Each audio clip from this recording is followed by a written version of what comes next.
Local man Gavin Weston worked for many years in the West African country of Niger. When his children were younger, he also sponsored a child through a British non-government organisation for 6 years. The letters came back and forth until he was informed that the girl, Ramatu, had been withdrawn from the programme because she was married. She was 12 years old. All of these experiences have now come together in his first novel, Harmattan, and Gavin joins me now in the studio. You read the book and it's hard to believe that it is based, to some extent, on true situation, but when you read that, a 12-year-old girl being given away in marriage? Yeah, it's absolutely astounding, really, and it's very, very prevalent right across West Africa and other parts of Africa, and of course other parts of the world. And I mean, I lived there and I knew about this practice. I knew it was rife, but somehow I thought that, you know, when you were involved with programs like this, that the children who were sponsored were protected. So my own children and myself obviously were very, very shocked when we got word about her marriage, and I just kind of got absolutely obsessed with finding out, you know, what happened to children like this. And eventually I was talking to some other writers, and a woman writer came out with the old chestnut that men couldn't write as women. And as kind of an experiment, I started to just sort of put the things that I was thinking about down on paper as if I was one of these children, a girl, a West African girl. And I know that kind of is going to come across as a very arrogant thing to do, possibly, or to attempt, and I'm expecting some flack about that, I guess. But I was lucky enough to find a publisher who believed in what I was doing and has worked very closely and very sensitive with me, and this is the result. The title, Harmattan, I don't know if I'm pronouncing it properly or not, but what exactly does that mean? Harmattan is... Harmattan. Well, if I'm pronouncing it correctly. It's a wind that sweeps across West Africa. It's known in Niger as the Doctor, but in fact it also causes a great deal of stress and problems for the people there. It can last for a long time, and if you can imagine, you know, a dry storm with grit that obscures your vision and gets in your eyes and everywhere else, you know, and can last for a long time. It's pretty horrible.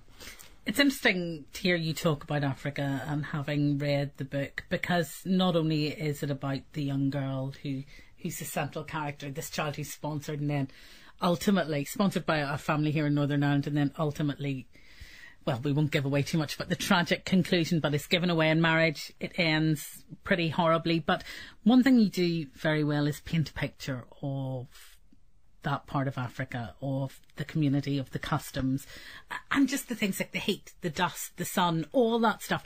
It was a long time ago you lived there, but obviously it made a huge impression that somewhere in your head you stored away. Yeah, well, of course, I'm a visual artist, essentially, although I've always written stories and things. In fact, you know, I'm very particularly interested in short stories.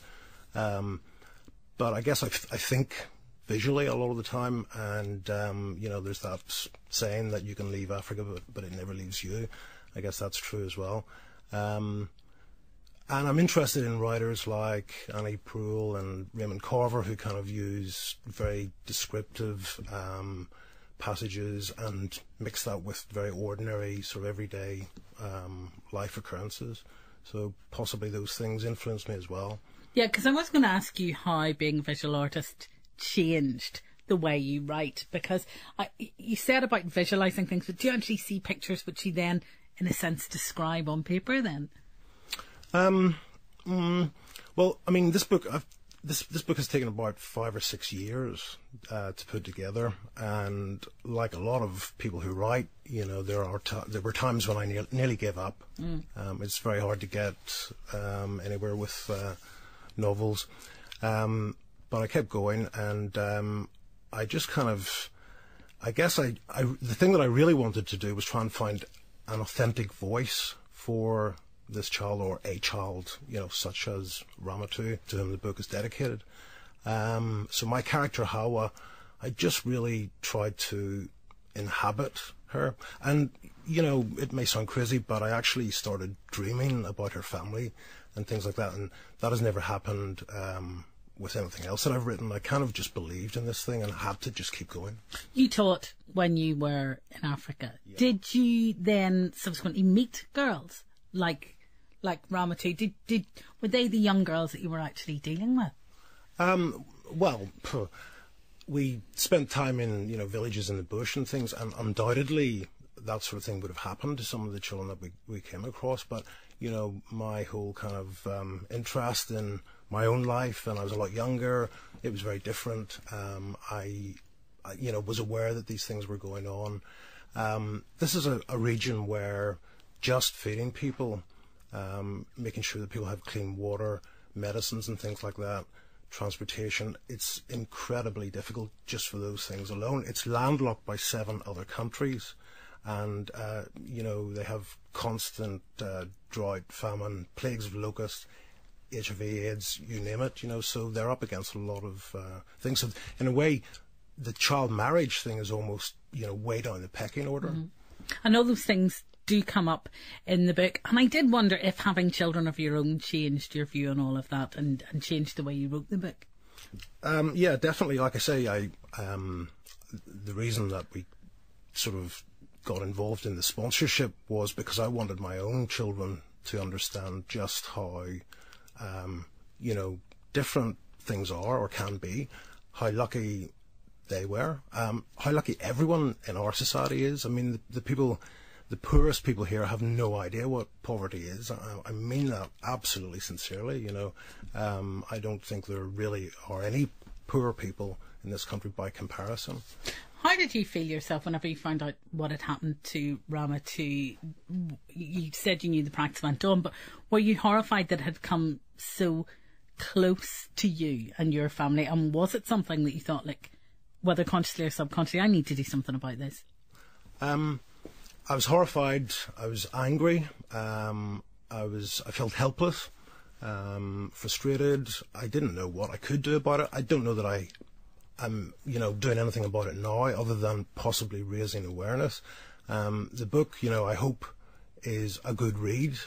I hope it's not perceived as exploitative in any way. Most of the things that happen in the book are actually real occurrences. Because obviously when I started to research, I found even more horrors out there, and I simply, well, not simply, but over a long period of time, stitched a lot of these things together and included my own experience of the country. I don't think I would have attempted it if I hadn't lived there for a time. Tell me, have you then been creating your own visual work at the same time as writing? Has it been difficult to try and keep those two things going together?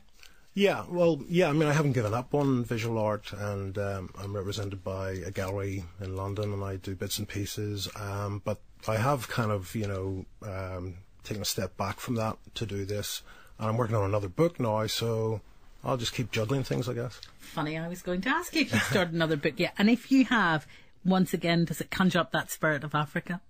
No, not at all. This was a very intense process over quite a long period of time, as I say.